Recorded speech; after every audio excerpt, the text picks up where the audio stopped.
பெண் மனசு ஆழம் என்ன ஆம்பளைக்கு தெரியும், அது பொம்பளைக்கும் தெரியும். அந்த ஆழத்திலே என்ன உண்டு யாருக்கு தான் தெரியும், அது யாருக்கு தான் தெரியும். இந்த பாட்டை எதுக்கு தெரியுங்களா எழுதியிருக்காங்க?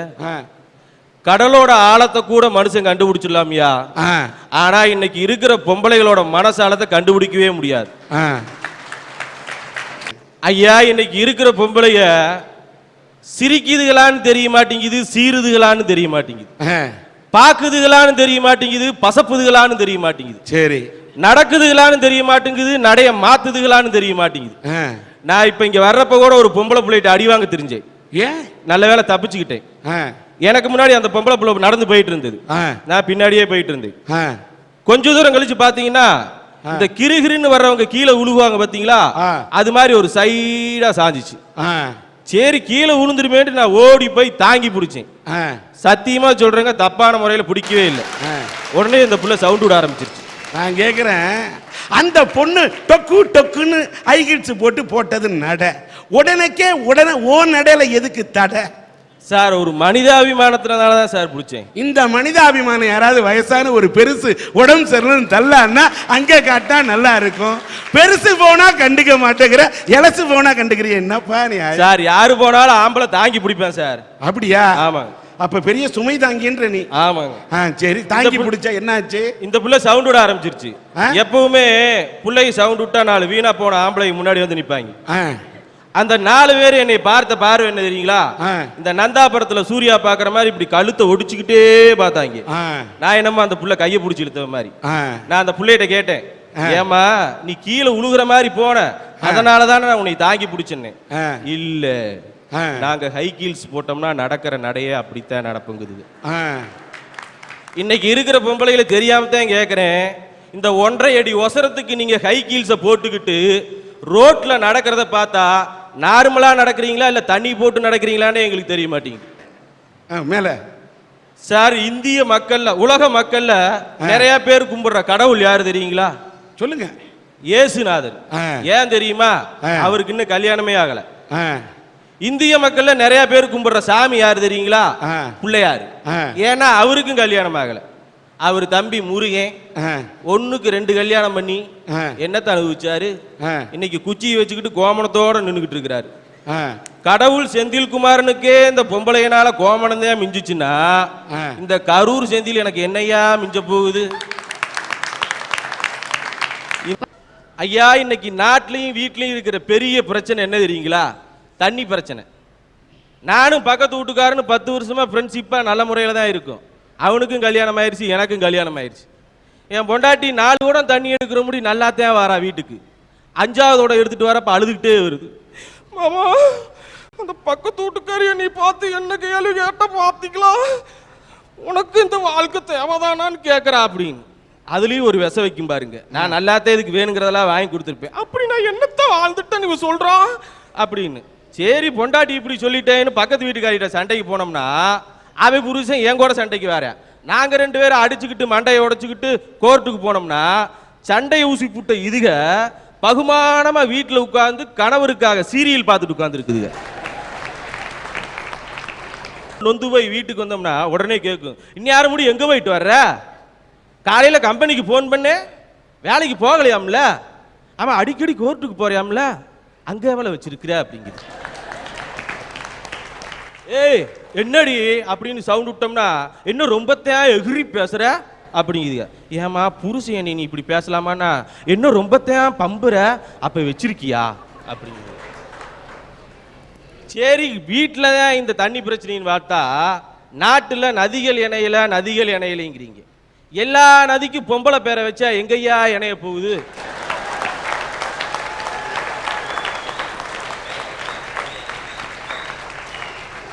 ஏழு ஜென்மத்துக்கு அந்த நதி இணையவே இணையாது.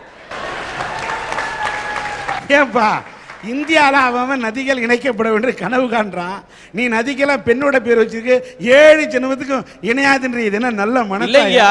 அடுத்த வாரம் பிரதமருக்கு ஒரு லெட்டர் போடலான் இருக்கேன். என்ன ஐயா, எல்லா நதிக்கும் ஆம்பளை பேர் வைங்க, 10 நாள்ல எல்லா நதியும் பாஞ்சுக்கிட்டு ஓடும். ஆம்பளைக்கு தாயா அந்த விட்டு கொடுக்கிற தன்மை இருக்குது. இந்த பொம்பளைக்கு முறுக்கிக்கிட்டே தான் தெரியுங்க, இணையவே இணையாது. நீங்களாம் சொல்லுவீங்க பெண்கள் தான் இந்த நாட்டின் கண்கள், நாங்க இல்லைன்னு சொல்ல. இந்த கண்ணுக்கு இதுக்கு போடுறத பார்த்தீங்கன்னா ஐப்ரோ, ஐலைனரு, மஸ்காரா, கண்மை, முதல்ல லிப்ஸ்டிக்கு உதட்டுறதான் போட்டுச்சுங்க. இப்போ பார்த்தீங்கன்னா இங்கே போடுதுங்க. கேட்டோம்னா ஸ்டீலுங்குதுங்க. நீங்கள் கேட்கலாம் ஏப்பா உனக்கு பொறாமைன்னு, வாங்கி கொடுக்க முடியலையா?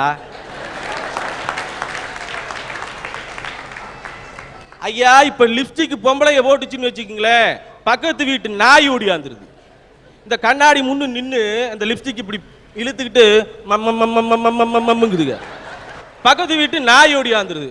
ஒரு ஆம்பளை எத்தனை பிரச்சனையை தாயா சமாளிப்பியா? கல்யாணத்துக்கு முன்னாடி எங்க மாமா வீட்டுக்கு போயிருந்தேன். வீட்டு வாசப்படியிலே எங்க பாட்டி உட்கார்ந்து இருந்துச்சு. அது சொல்லிச்சு, டே உன் மாமன் புள்ள பாரு செவுரு ஃபுல்லா என்னமோ போட்டோவை வச்சுக்கிட்டு கொஞ்சிக்கிட்டு இருக்கிறா, கொஞ்சம் அதட்டி வை அப்படின்ச்சு. கிளவிய நெஞ்சோட மிதிச்சிடலான்னு தான் பார்த்தேன். ஏன்னா அந்த பிள்ளைக்கு என் மேல ஒரு கண்ணு. சரின்ட்டு மாடியில போய் பார்க்கறேன், செவுரு ஃபுல்லா அஜித் போட்டோ. அத்தை மகன் நான் இருக்கேன், ஏன் போட்டோ ஒண்ணு கூட இல்லை. அந்த பிள்ளைய கூப்பிட்டு கேட்டேன், ஏன் புள்ள செவுரு ஃபுல்லா அஜித் போட்டோவை மாட்டி இருக்கிற, ஏன் போட்டோ ஒண்ணு கூட இல்லை, அட்லீஸ்ட் ஒரு பாஸ்போர்ட் சைஸ் போட்டோ கூட இல்லை அப்படின்னு. எனக்கு அஜித்னா உசுறு மாதிரி அப்படின்னு. அப்ப நான் நீ மசுறு மாதிரி. என்னய்யா அதெல்லாம்?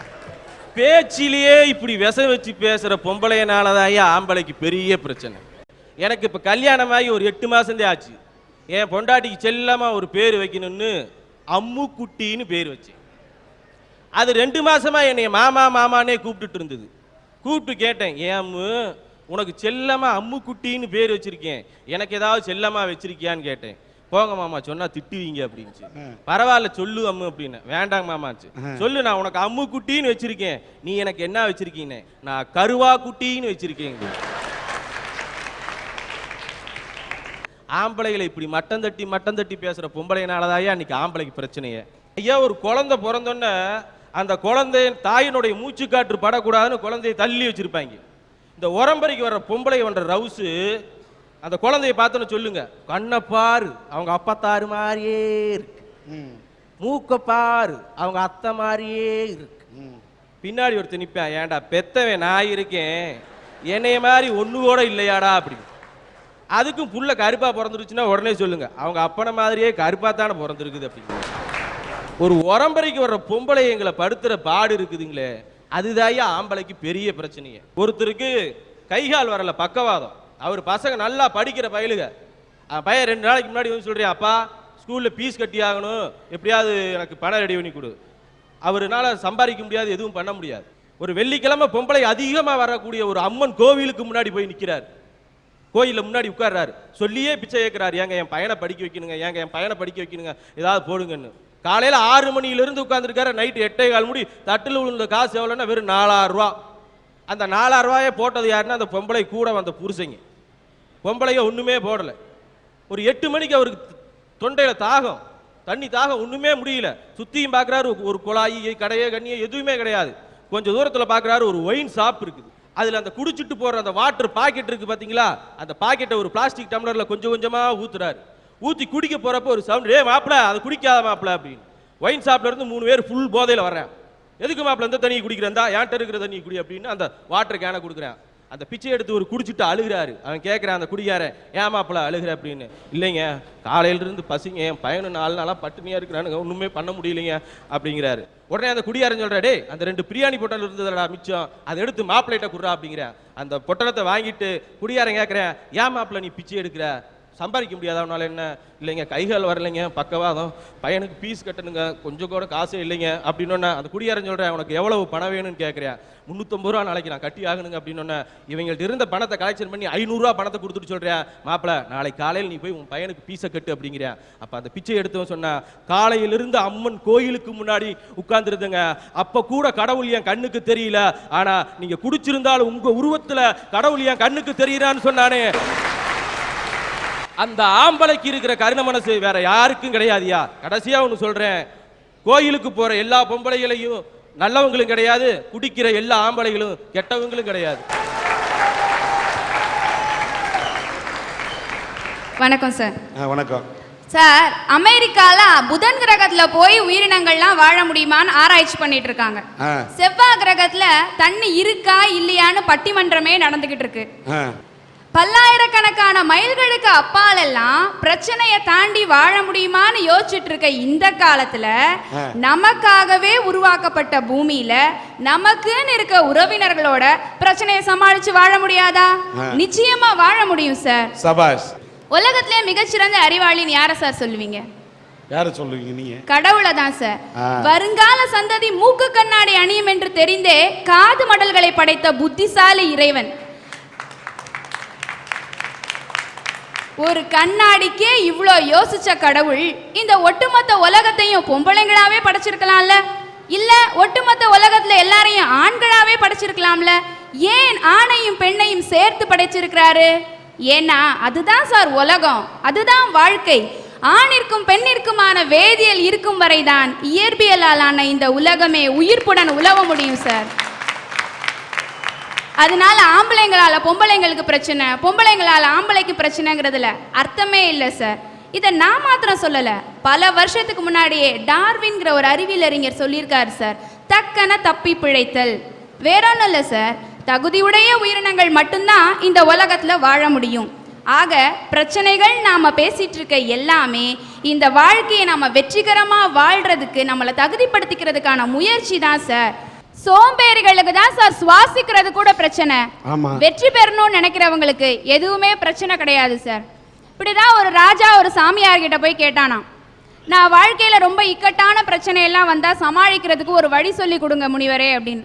உடனே அவரு ஒரு பண ஓலை எடுத்து ஒரு வாசகத்தை எழுதி அந்த ராஜா கிட்ட கொடுத்துட்டான். உனக்கு எப்ப ரொம்ப கஷ்டம் தாங்க முடியலன்னு தோணுதோ அப்ப இந்த வாசகத்தை எடுத்து படிச்சு பாருன்னு சொன்னானாம். சரின்னு இந்த ராஜாவும் நாட்டுக்கு போயிட்டான். நாட்டுல போர் வந்துருச்சு. போர்ல இவன் தோத்தும் போயிட்டான். இன்னும் 5 நிமிஷத்துல அவனை சிறை பிடிக்க போறாங்க. அவனுடைய போர் வீரர்கள் எல்லாம் இறந்து போயிட்டாங்க. ரொம்ப இக்கட்டான சூழ்நிலை, தப்பிக்கணும். அந்த நிலைமையில அந்த வாசகத்தை எடுத்து அவன் படிச்சு பார்க்கறான். அதுல என்ன எழுதியிருந்தது தெரியுமா? இந்த நிலையும் மாறும் அப்படின்னு எழுதியிருந்தது. உடனே அவனுக்கு ஒரு புது தெம்பு வந்தது. நிச்சயமா இந்த நிலை மாறும்னு அவனுக்கு தன்னம்பிக்கை வந்தது. உடனே அவன் தப்பிச்சு ஓடிட்டான். ஊட்டி கொடைக்கானல் மாதிரி ஒரு மலை வாசஸ்தலம். அங்க போனதுக்கு அப்புறம் தான் தெரியுது அவன் நாட்டில் தான் அந்த இடம் இருக்குன்றதே. ஆக இவ்வளோ அருமையான இடம் இருக்கேன்னு அங்கேயே ஒரு 6 மாசம் சுதந்திரமா சந்தோஷமா இருந்தான். அப்புறம் தான் தோணுச்சு, ஐயோ நமக்கு ஒரு நாடு இருக்கே, மனைவி இருக்கிறாளே, மக்கள் இருக்காங்களே, எல்லாரையும் பார்க்கணுமே அப்படின்னு. அப்ப அது அவனுக்கு ஒரு பிரச்சனையா தெரிஞ்சிச்சு. மறுபடியும் அந்த ஓலை எடுத்து பார்த்தான். அதுல அதே வாசகம் தான் எழுதியிருந்தது, இந்த நிலையும் மாறும் அப்படின்னு. உடனே திருப்பி அவன் தன்னம்பிக்கையோட அக்கம் பக்கத்து நாட்டில எல்லாம் உதவி வாங்கினான். படை வீரர்களை எல்லாம் திரட்டி போர் செஞ்சு போர்ல வெற்றியும் பெற்றுட்டான். திருப்பியும் அந்த பண ஓலை எடுத்து பார்த்தான். அதுல போட்டிருந்தது இந்த நிலையும் மாறுன்னு. எல்லா பிரச்சனையுமே நிச்சயமா மாறும் சார். அதை தான் பொருளாதார தந்தை காரல் மார்க்ஸ் கூட சொல்லியிருக்காரு. மாறாது என்னும் வார்த்தை மட்டும்தான் சார் என்னைக்குமே மாறாது. இந்த பாரதியார் படத்தை மாட்டி வச்சிருக்கோம் சார். காலா என் காலருகே வாடா, உன்னை சற்றேனும் நான் மிதிக்கிறேன், மரணத்துக்கே அறைகுவல் விட்டவர். இப்படி தன்னோட பிரச்சனையை கூட மற்றவங்க பிரச்சனையை தீர்க்கிறதுக்கு பயன்படுத்துறவங்க இருக்கிற வரைக்கும் யாரால யாருக்கும் பிரச்சனையே வராது சார்.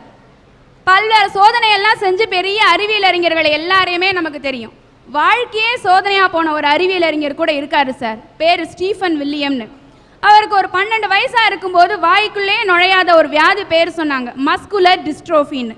அது என்ன தெரியுமா? எழுந்துச்சு நிற்க முடியாது, நடக்க முடியாது, பேச முடியாது, நர்ஸோட உதவி இல்லாமல் எங்கேயுமே போக முடியாது. அது அவரோட அறிவியல் ஆர்வத்தை குறைக்கல சார். அவ்வளோ நிலைமையிலேயே அவர் போராடி இன்னைக்கு 13 புஸ்தகங்கள் வெளியிட்டிருக்கிறாரு.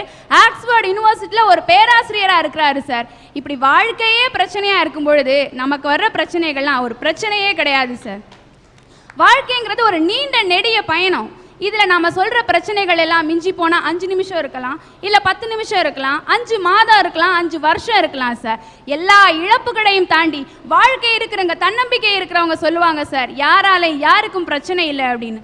ஒவ்வொரு கணவன் மனைவியும் ஒவ்வொரு உறவினரும் அன்பில் விரிசல் விழுமெனில் தோற்று போவதே சுகம்னு நினைச்சு பார்த்தாங்கன்னா உறவுகளுக்கு இடையில பிரச்சனை வருமா சார்? மக்கள் எல்லாம் ஆசைப்படக்கூடாதுன்னு ஆசைப்பட்ட புத்தரை நம்ம எல்லாரும் ஞானின்னு சொல்றோம். நான் யாரை ஞானின்னு சொல்லுவேன் தெரியுமா சார்? புத்தரோட மனைவியை அவங்கள கணவனால கைவிடப்பட்ட ஒரு பெண் தான் சார். அவங்க வாழ்க்கையில முடங்கி போயிலே இன்னைக்கு இந்தியால லட்சோப லட்சம் யசோதராக்கள் இருக்கிறாங்க இந்த பொண்ணோட அம்மா மாதிரி. அவங்க போராடி ஜெயிக்கலையா? எல்லா இழப்புகளையும் தாண்டி வாழ்க்கை இருக்குதுன்னு நினைங்க சார். வாழ்க்கைங்கிறது எல்லையில்லாத ஒரு வானம் மாதிரி. அதுல நாம எல்லாருமே தானும் ஒளிர்ந்து மற்றவங்களுக்கு ஒளி கொடுக்கக்கூடிய சூரியன் மாதிரி. இதை ஆண் பெண் பிரச்சனைங்கிற இரட்டை இலைகளால மறைக்கவே முடியாது சார். சுடும் வரை நெருப்பு, சுற்றும் வரை உலகம், போராடும் வரை வாழ்க்கை. அதனால தான் சார் நான் சொல்றேன், யாரால யாருக்கும் பிரச்சனையே இல்லை.